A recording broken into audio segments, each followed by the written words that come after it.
Hello, I'm the Bunnyman, And I'm Crazy Susie. and we are in the Eyes of Terror. And it's New Year's again. We are releasing all these all at once, hopefully before these get archived. And so, Merry Christmas to all, and all you could just go away. No, I'm joking, please stay. So, it is, so we're on our second to last movie, Mother Krampus, in 2017. We're actually right on this one together. Mother Krampus is the U.S. name.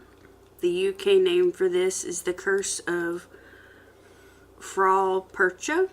Mm-hmm. It's also known as the 12 Deaths of Christmas. Yep. Which I didn't think they featured 12 deaths, did they? I don't know, I didn't count I think them. they were sort of short. One or two somewhere. Alright, and we do apologize again for if you're hearing other things going on. We can't control it. Our neighborhood is crap. So I guess we'll just jump into what are we drinking. Yeah, the neighborhood kids like to Just play around our door. be outside our door and talk loudly for some unknown reason. Anyway. Yeah, so again, I'm drinking the Samuel Adams Winter Collection, and I am drinking the Samuel Adams Winter Lager, and it's a festive Bock beer. It is 12 fluid ounces, 5.6% alcohol, and 22 IBUs. And it has a Christmas tree on the front of it, or a winter tree. So It has a fir tree with some snow on it. I've had this before. This is not one of my favorites. And it's just sort of nah. Fancy Budweiser. Yeah. Yeah.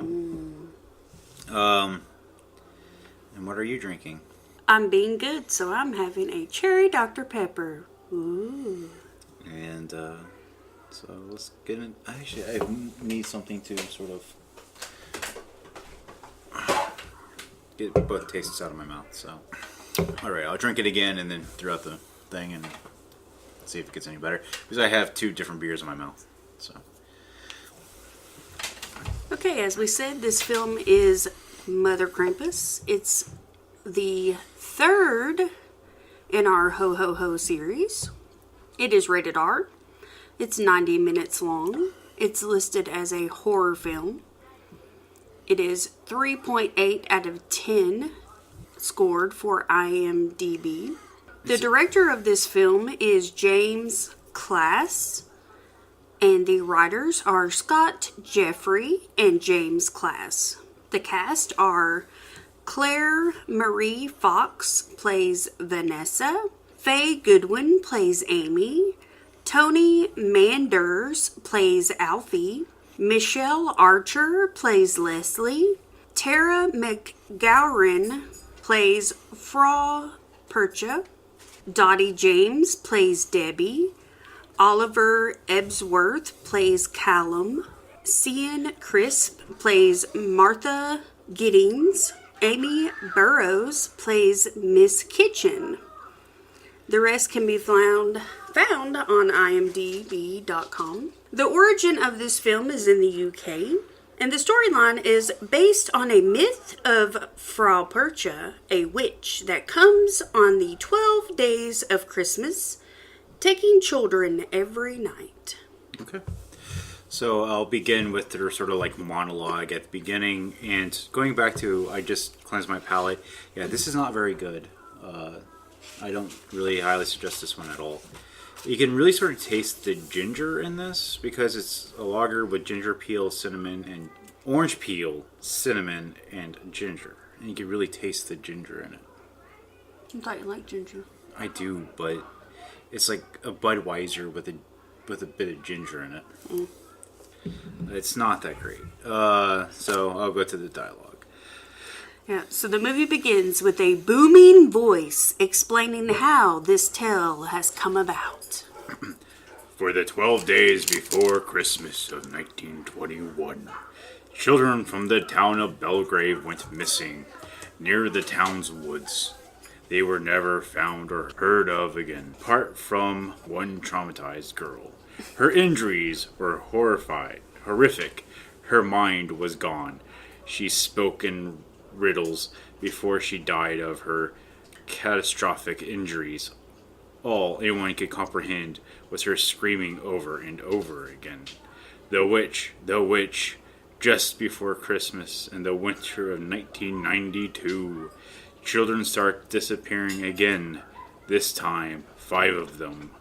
They were found in the same woods. Their throats had slit, their bodies left, some had been buried. The people of the town never came to terms with these savage attacks, but they hope whoever or whatever committed these terrible crimes were gone, and for the last 25 years, they've been able to live in peace. Until now. So I have a couple of problems with this. Number one, sans serifs on the screen don't look that great as much as they think they do, because there's one part that says found, and it looked like beard of again. Yeah. And then it was red text, and I'm not a big fan of like red text in general. So the beginning narration dialogue goes on for what seems like forever. 20 minutes. But we had to stop it, and I had to write it down, so there was that. And it only gives you a few sentences at a time on the screen, which I understand why they do that. So you can read it if you're not, so you can follow along, But it really didn't give anything to the story. I guess it just gave her some ambiance, but... Alright. So we open up on a church with a boy trying to get his mother's attention, but she's talking to the vicar, because I'm assuming they're either Lutheran or Episcopalian. Since it is England, it's probably Episcopalian, or the Church of England. She was wearing a priest collar, and that's very common in the Episcopalian Church. And so he just sort of gave up, and he found that there's a piece of candy. And then, ooh, another piece of candy. Ooh, another piece of candy. And there's a trail of pieces of candy.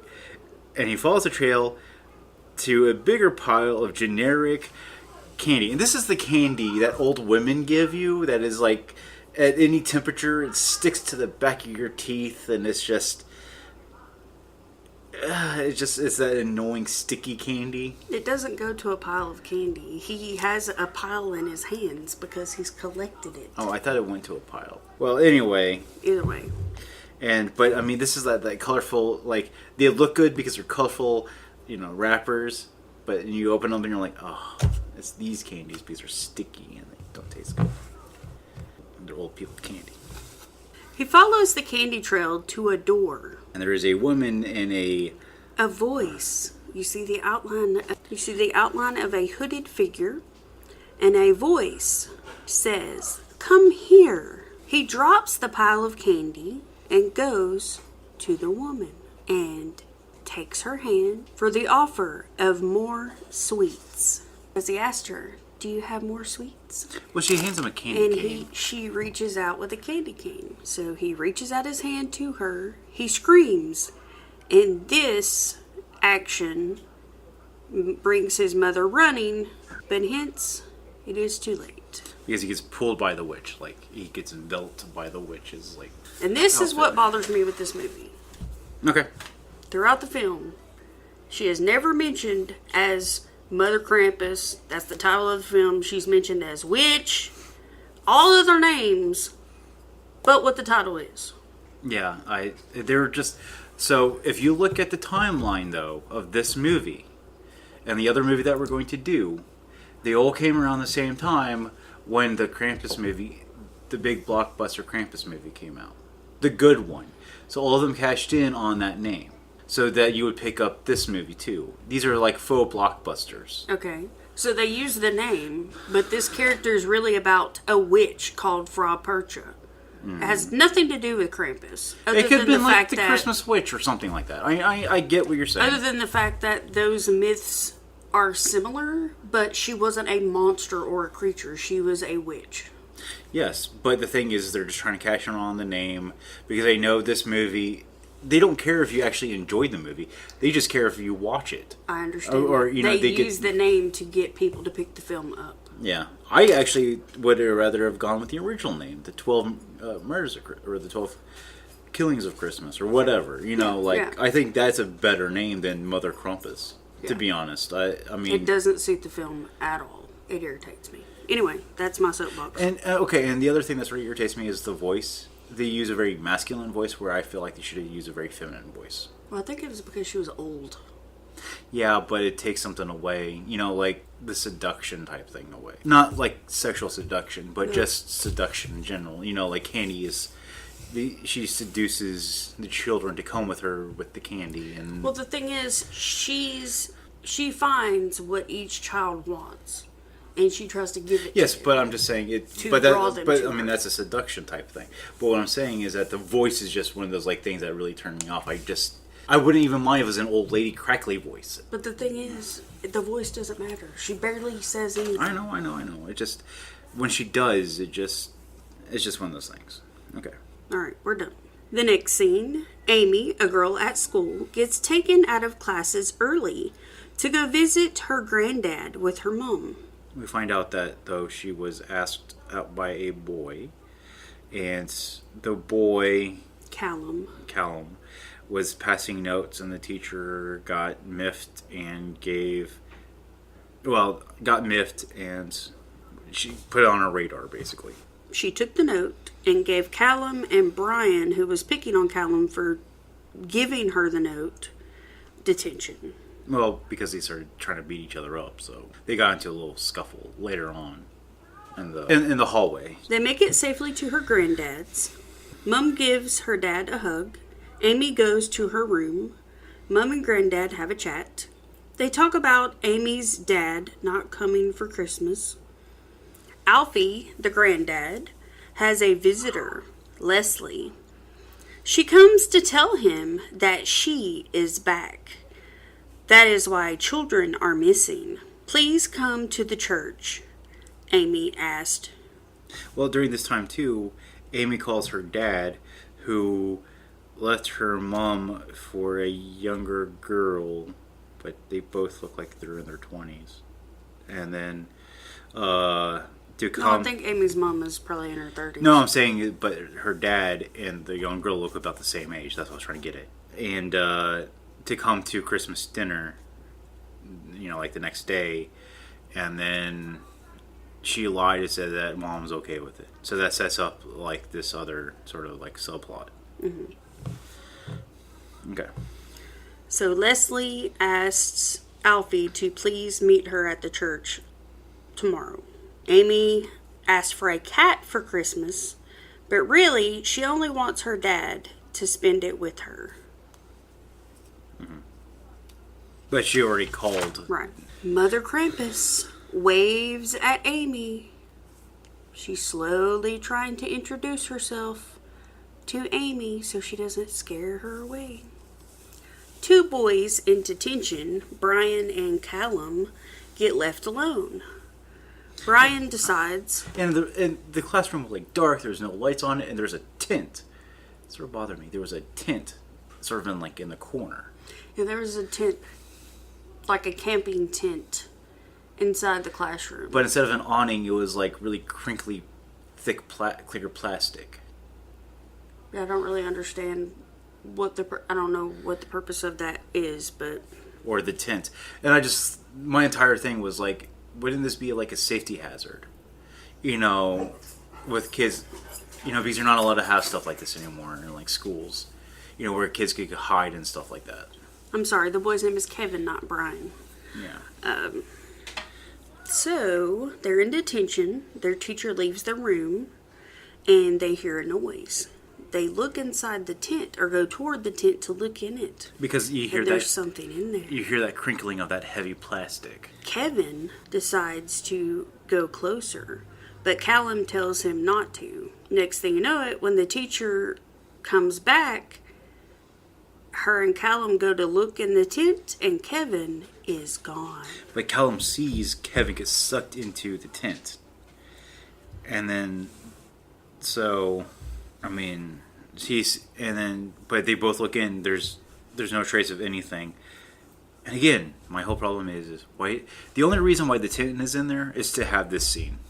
Yeah, the tent seems very out of place. You know, it could have took one little phrase to place that tent in that room. Or even like when they were in there, they could have been like, all right, everybody, let's stop having fun. You know, like maybe they had like a mock camping trip or whatever, because it's the end of term. It's instead of watching a movie or whatever. You know, I mean, maybe Callum could have said, Kevin, we're not supposed to go inside the tent. It's just for demonstrations. Something. Yeah. One little line could have clarified the purpose and the reasoning for that tent being in that room, other than to set up for Kevin being taken. Kevin could have been taken at any other time. He could have been taken walking through the woods, taking a shortcut home.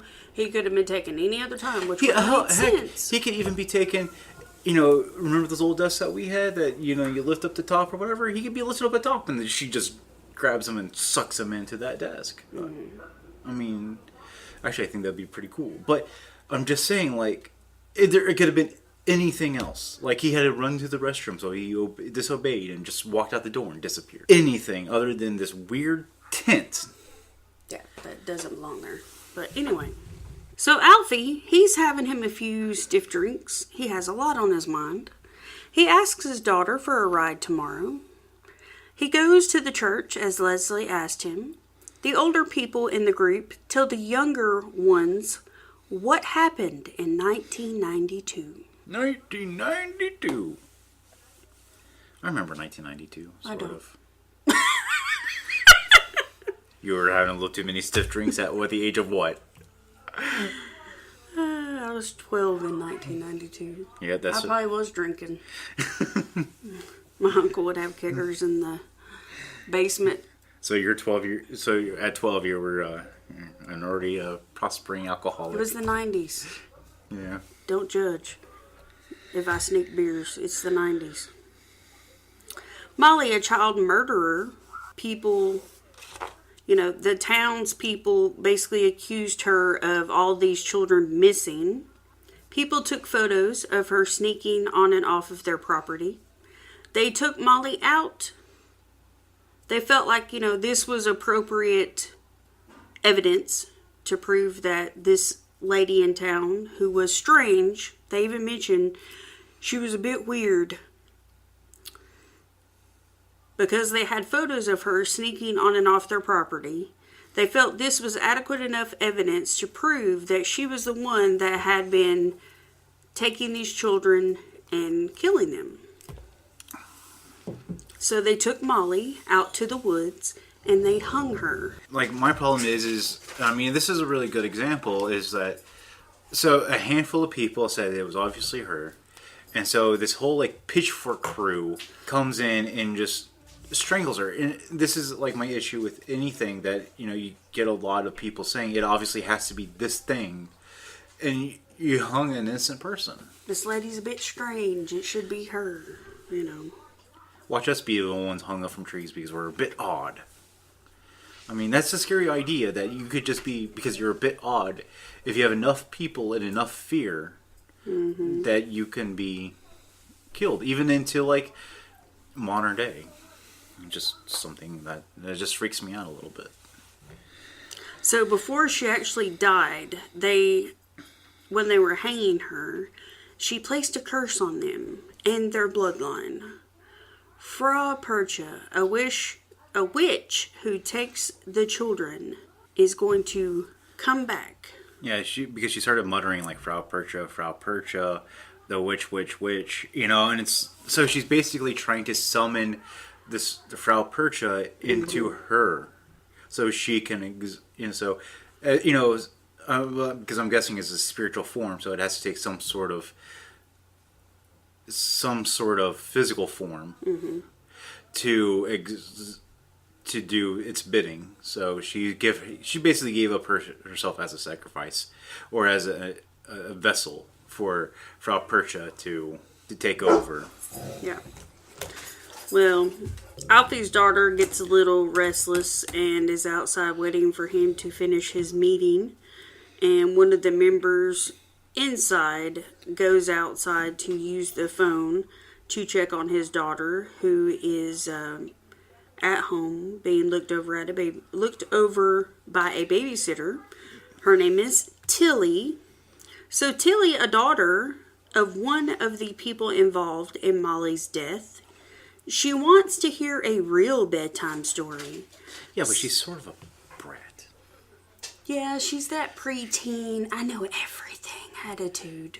And she like threatens the the babysitter too. Yeah, she tells her, you're working for me, basically. You're working for me, and if you don't do my bidding, I'll tell my dad that, when I went to bed or you had a few beers or whatever and brought your boyfriend over and you did naughty things. Yeah. So her sitter tells her, if you look into the mirror and say Frau Percha 3 times, she will appear. So they just replaced Frau Percha with Bloody Mary. Candyman, name it. Yeah. There's so many of them.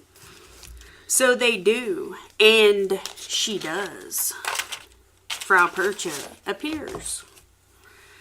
The father is calling frantically and driving, trying to get to the house because he gets no answer.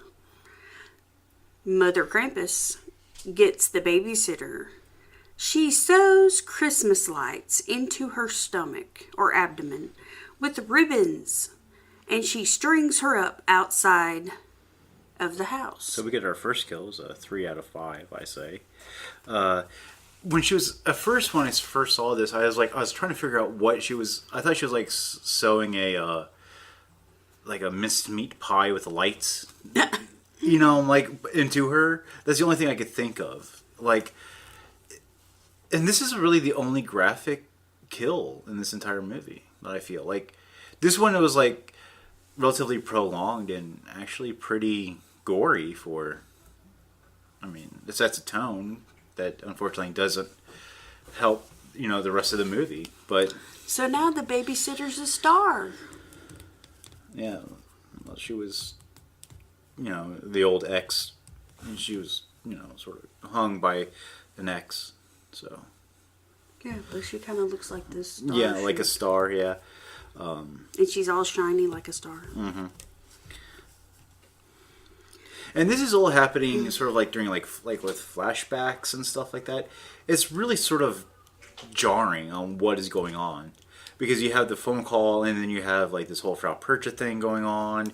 And then you have her sewing up the body and then you have the phone call again and then and it's it's just a very jarring scene. Yeah, it flips back and forth a lot. And we know it's old and in the past because it's sepia toned. With the Frau Percha thing. So the priest says, all this has happened because we took this into our own hands. Mother Krampus tries to talk to Amy again, but her mother interrupts. Alfie tells Leslie we never know what our actions would cause.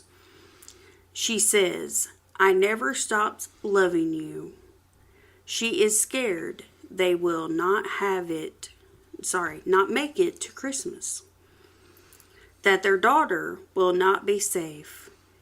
He tells her to meet him here tomorrow.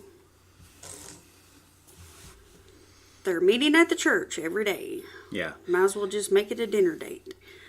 They go home to find that number 12, the number 12, is on the door, written in blood. Mm-hmm. So, they rush Amy into the house. Alfie is really freaked out about the fact that this number is written in blood on the front door, but it's never really explained. No. But they're so freaked out, but... And then at the same time, they task Amy to clean the They blood. don't really say that they tell her to, or if she takes it upon herself to do it. But Alfie and his daughter are in a bedroom talking, having a private conversation, which I'm assuming is with the door shut because they don't want Amy to hear it. Amy takes it upon herself because nobody asked her to. That we know of. There's no mention of them specifically asking her to. But she takes it upon herself to go outside and clean the door. But they don't tell her not to do it either. They don't really tell her anything. I mean, they don't tell her, look out for this, be cautious of this. This is what's going on. I mean, she's 12, 13 years old. She's old enough to realize what's going on around her, but they don't inform her of anything. Yeah. And then at this time, a cat shows up. It's a... what? Sphinx cat? Sphinx, yeah. Hairless Sphinx. So, of course, she takes it inside because it's a hairless Sphinx. It's a hairless cat. She feels... And it's cold. Right? It's like snowing she out. was wanting a cat for Christmas, but her mother didn't get her one, considering the circumstances, and they have a broken home and everything. So she got her a stuffed cat. But, I mean, I'm just pointing something out, though. It's also... Not only is it just a cat, but it's a hairless cat in the cold. But you missed a whole section. Okay. Go ahead. The whole Callum ant thing. You skipped past all that. Okay. Let's go back. The cat comes after that. Okay, I thought it came before. As she was cleaning the blood. It would make, in my head, it made sense that it would be at the same time. No. When Callum leaves, the cat shows up and she goes in and takes the cat in. Okay, so Callum comes and... Callum, the boy that Amy likes, comes... Well, they both mutually like each other. Yes, comes by bike to wish Amy a Merry Christmas, and he brings her flowers. And, of course, she's like, I don't have anything to give you, but he gives her hat, which is like a Santa Claus style... Beanie style hat. Yeah. He tells her to be careful because kids are going missing, and they have not found them. She says it's okay. The lady she was talking to was a nice lady. She could have hurt her, but never has.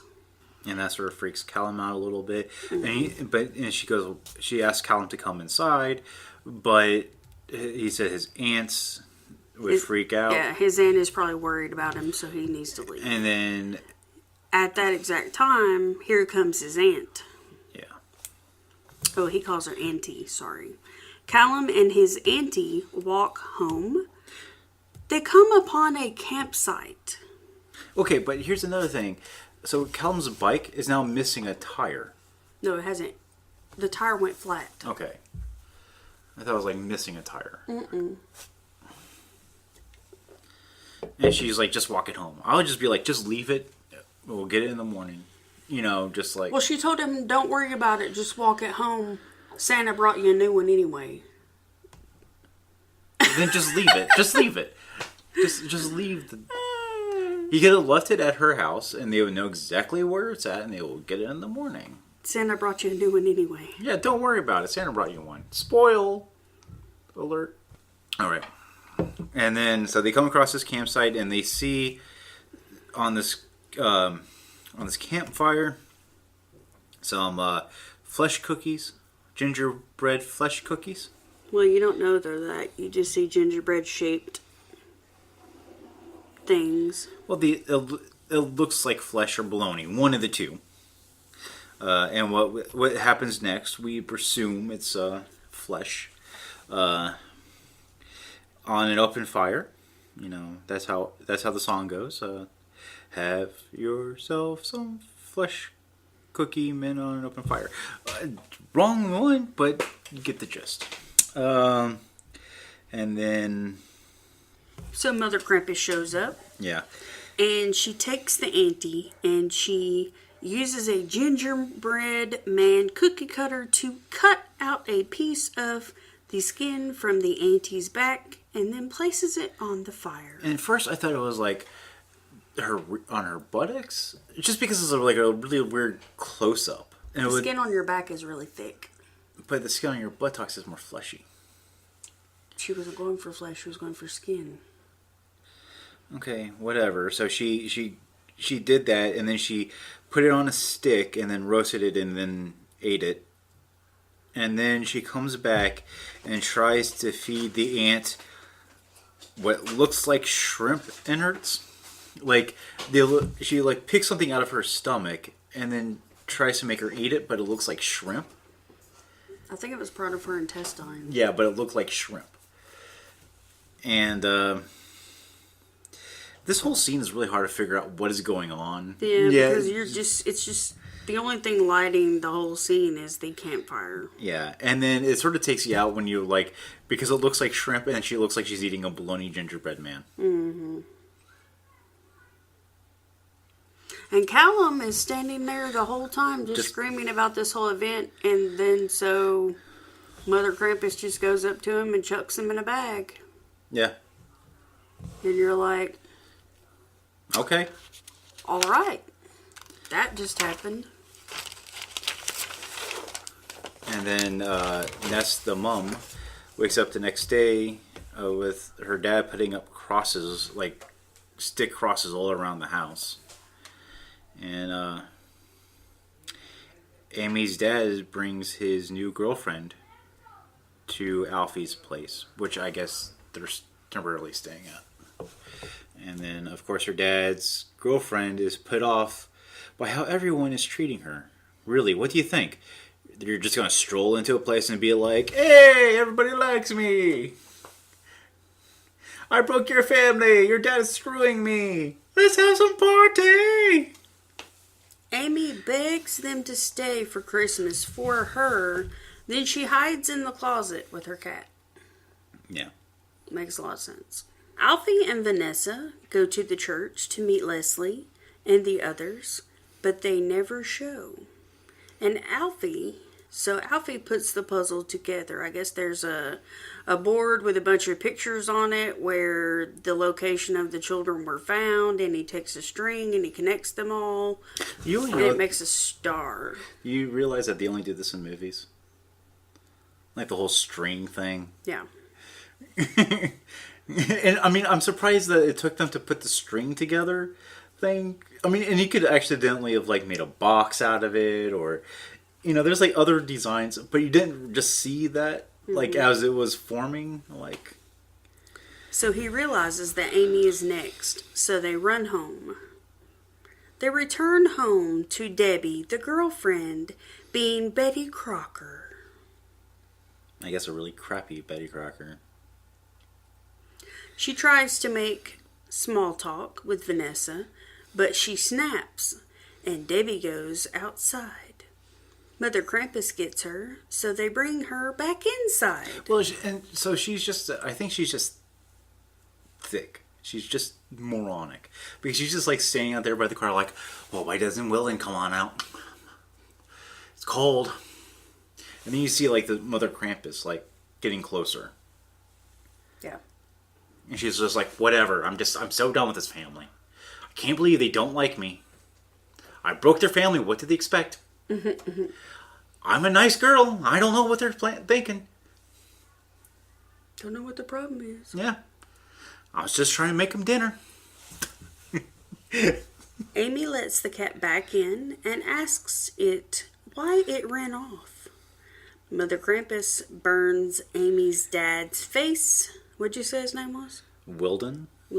Clocks her mother and goes to finish her grandfather. No, she really chokes her but mother. It's more like a force choke. Like, all of a sudden she has, like, the force from, like, Star Wars going on in this. Because she's, like, halfway across the room, like, force choking her. She turned into Darth Vader. I don't get it. All up to this point, it was physical, and then all of a sudden, she has, like, mythical powers of choking and stuff. And then, I don't know what was going on with the whole face thing. It was so hard to make out what was going on there. Maybe more children that she takes, the more powerful she gets. Okay. I don't know. So, she goes into Amy's room, uses the axe to tear every bit of furniture in the room apart, and looking for her. And this one is the most horrific killing of them all. The witch attacks an innocent, standalone wooden closet. It's a bloody, bloody massacre. I give it a 5 out of 5. That Chef Robe didn't know what was coming. Yeah. And it was just doing its job, and all of a sudden, this angry witch comes in and just chops it all up. And she just attacks that wardrobe just mercilessly. Like, there's really no reason for it. And then Amy's underneath this really, like, narrow bed. And if you look at, like, how the lighting is on her sweater, you can tell that her elbows are sticking out from underneath the bed. And she's wearing, like, a fluffy sweater.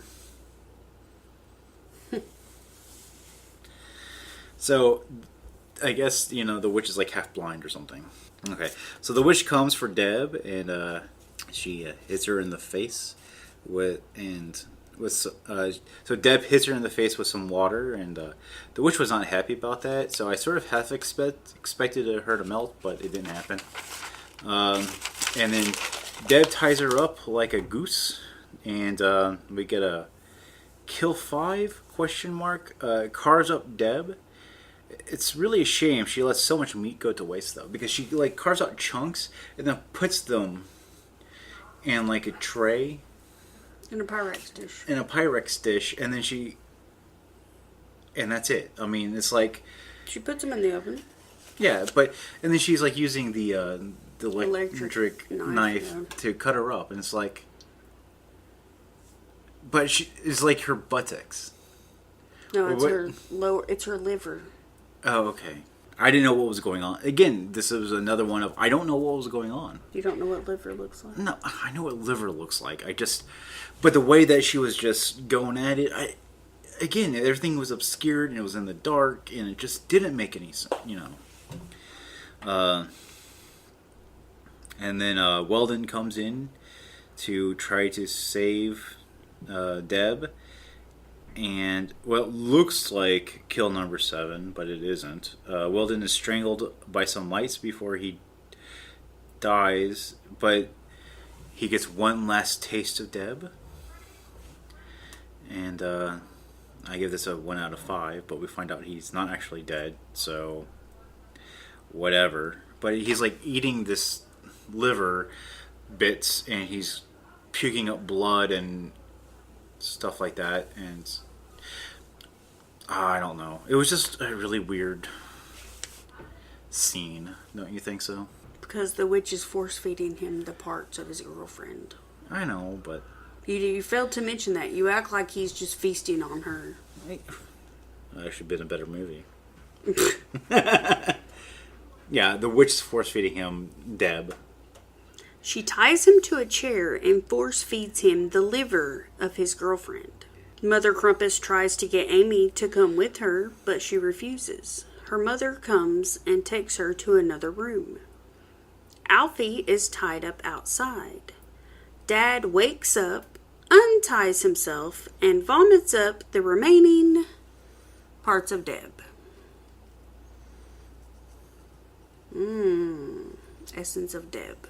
But when Weldon wakes up, it looks like he's just tripping. Like, they have that, like, trip effect going on. It's sort of weird what is, you know, what they're trying to go for at this scene.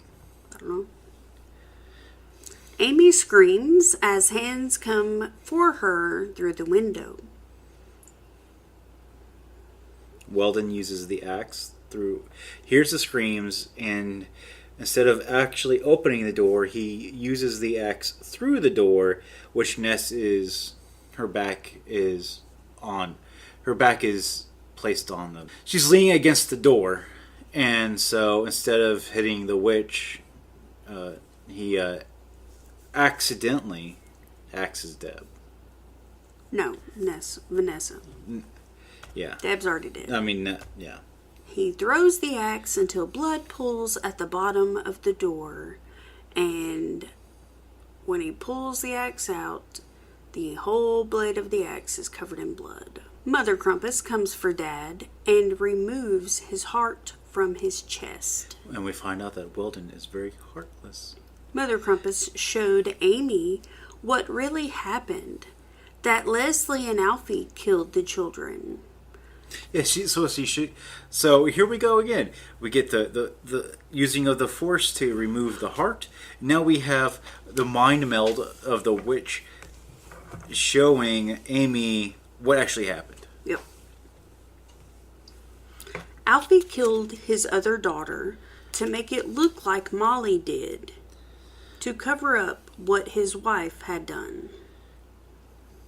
Amy accidentally kills Alfie. Yeah, no, she sort of purposely does it.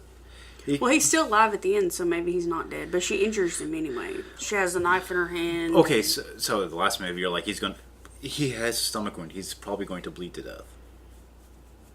He shanks her. He puts a knife in his stomach. But he's still moving. Yeah, but I mean, it's a slow, painful death. Okay. Which, I mean, really, if you think about it, he deserves that slow, painful death. Mother Krampus kills Leslie with an axe and tells Amy, "Come on."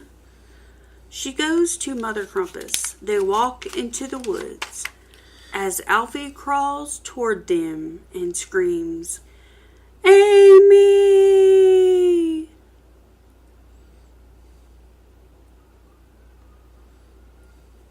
Yep. So when the witch kills the mother, I find the only thing that was sort of funny about that entire killing or interesting was that she sort of sounded like a duck when she was dying, because she got axed in the neck and she sounded like a duck, like quacking. It was just, I thought that was just sort of funny. So in the next scene, Amy is in a dark place, only lit by a candle. Mother Krampus says, "He comes." A hooded figure stands behind Amy and tells her she is home now and blows the candle out. Yeah. That's the end. Whoever that figure was, we could assume it's Satan or whatever, but I give this a 1 out of 5. The only good parts are some of the kills and like when they reveal like who actually was behind the murders. I think that was an interesting plot twist. And then the rest of the movie is just look at your phone or do something else. And it was just... Yeah, because that's what you did. Yeah. The music was not scary. It didn't really add anything. It was just generic. And a lot of it sort of didn't make sense the way that they cut everything. And then you try to add different effects into different scenes, like I said, with the Weldon thing. And they cut up scenes which should have been left whole. Or they added irrelevant scenes into other scenes. The dialogue was meh. The names were forgettable. And so next year, that's why we're going to bring you part 2. Like, honestly, halfway through the movie, I didn't even realize what the mother's name was. So I give this a 3.5 out of 5. Really? Yeah.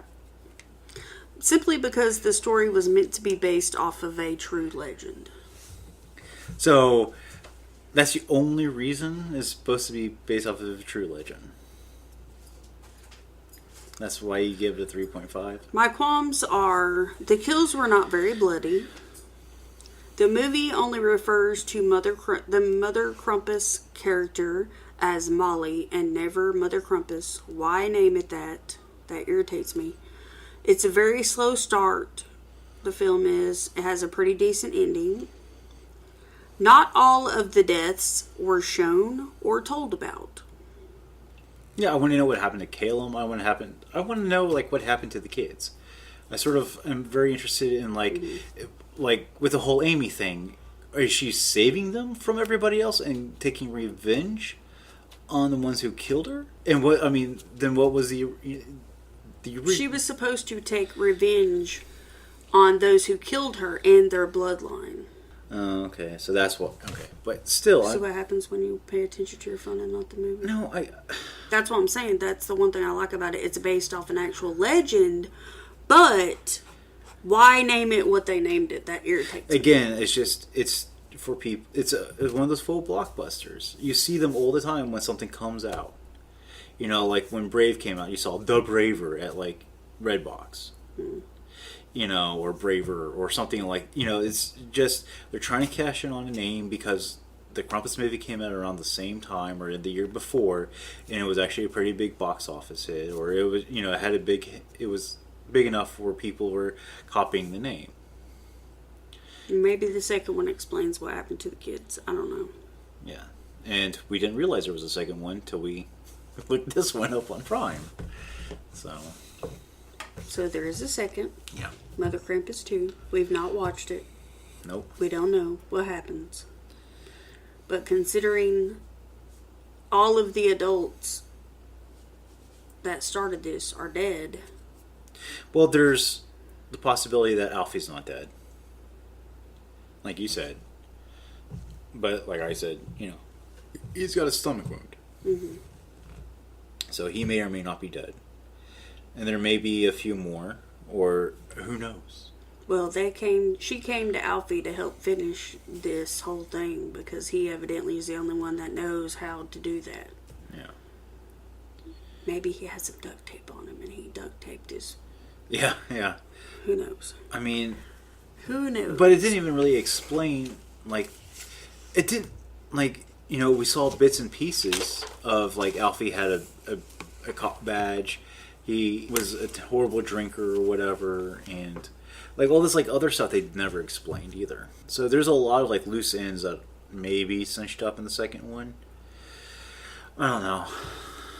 I guess we'll have to wait for next year to do that one, right? So, yeah. Is there any goofs or anything, quizzes worth mentioning? So, no. So there's a goof of the film. The film states that the disappearances begin before Christmas, but equates this to the 12 days of Christmas. The 12 days of Christmas actually begin on Christmas Day and end 12 days later on January 5th. Amy's dad has hit Amy's mom through the door with the axe. However, in the next shots of the door, the same door is completely unscathed. It's a healing door. Duh. So, as I said before, some of the details just aren't quite what they should be. But we've had that problem before. And so we'll see you in the last episode. We'll scare you later. Bye.